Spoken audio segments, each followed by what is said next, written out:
It is a tragic story many of us are familiar with in Calgary. A young woman leaves a beer fest in May of last year. Responsibly, she hails a taxi to get home safely. But it didn't turn out that way. Jillian Lavallee's taxi was hit by a drunk driver, killing both Jillian and her taxi driver, Paul Carbanda. These deaths could have been prevented. This is why every year Mad Canada hosts its Project Red Ribbon Awareness campaign. With me this morning is Karen Harrison from Mad Calgary and Brenda and Dan Lavallee, Jillian's parents. Thank you all so much for being here this morning. First of all, I want to start with Brenda and Dan. Thank you so much for being here. I am so sorry for your loss. I am a parent. This is just unimaginable to me. So first of all, let's just talk a little bit about Jillian. Well, that's quite easy to do. Jillian was one of our little miracle babies. Our oldest daughter, Caitlin, is adopted. And so 7 years after we were married, Caitlin was adopted, and then 2 years later, Jillian was born. So we really never ever took parenting for granted. It was an honor to be parents, and we worked hard at it every day. So she had quite a lot of attention growing up, and she was a delightful child, very bright, loved school. She was quite quiet, but as she got older, she gained her confidence. She went off to university and kind of found her stride. We talk about that a lot, how she just kind of found her stride. So she loved the Calgary Flames. The night that she died, we were in Montana, and our goal in Montana was to find a hotel that played the Flames game, because we were in the finals. So she texted to see if we had found a hotel with the Flames, and we said yes, and she said, "Great, Mom," and you know, we knew exactly where she was. And I asked her how her hair turned out. She just had the new ombre, or whatever it's called, done. Yeah. And she said it looked great, and that was our last text from her. So we were very involved with the girls. We did everything with them.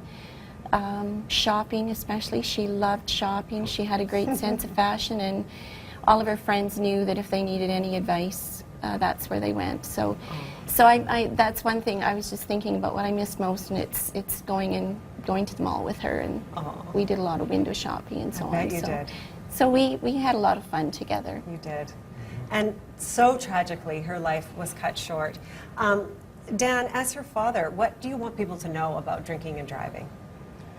Well, when we look at it now that we're aligned with MAD and we understand their objectives, we're at a point where we'd like to see prevention so that other families don't end up in the same position we are. So there's a lot of effort and resources that go into the aftermath of drinking and driving, right? Mm-hmm. So there are police.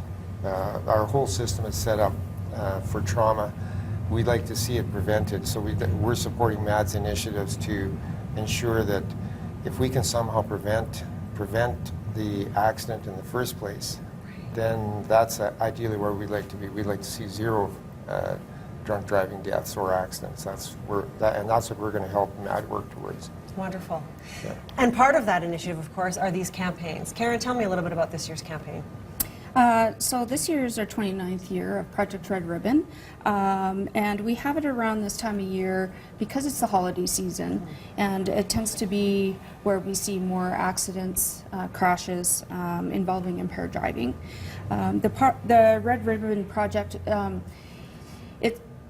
the significance of the Red Ribbon is to commemorate those who have been killed and injured in impaired driving crashes, and to remind people to drive sober. We have so many options nowadays that there's really no excuse for impaired driving at all. You know, we tell people, take a cab, have a designated driver, plan to stay where you are.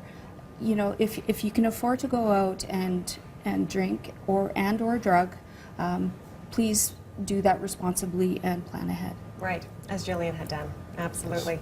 We want to talk a little bit about the campaign. We've got some information here for you to highlight. It runs right now until January 2nd, so it's all about tying it, wear it, show it, share it. So it's all about the ribbons and getting that done and raising some awareness. Thank you all so much for being here this morning. Thank you for sharing your story. I know it's very difficult to do that. Thank you very much for your time.